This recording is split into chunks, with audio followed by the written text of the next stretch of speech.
halimbawa ng Antikristo po? Yun ay mababasa natin sa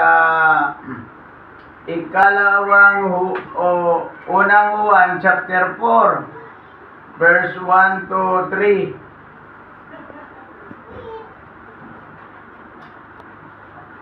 First John chapter 4 verse 1 to 3. Sige, basa.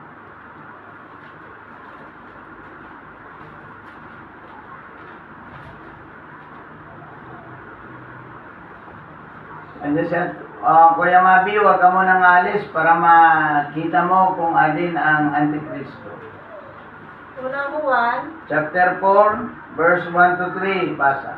Unang Juan chapter 4 verse 1. Mga minamahal, huwag ninyong paniwalaan ang bawat nagsasabing nasa kanila ang Espiritu.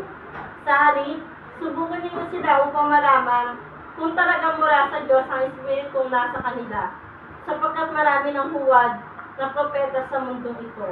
Ito ang palatandaan ng Espiritu ng Diyos nga ang nasa kanila, kung pinapahayag nila na si Jesucristo ay dumating bilang tao.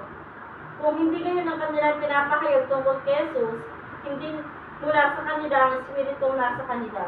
Ang Espiritu ng kaaway ni Kristo ang nasa kanila. Narinig na ninyo ito'y darating at ngayon ngay nasa sanlibutan na.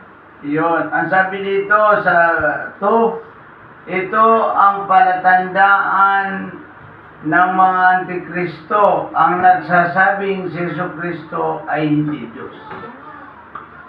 Yan maliwanag naman pag sinabi mong si Kristo ay tao lamang at hindi Diyos, yan ay Antikristo.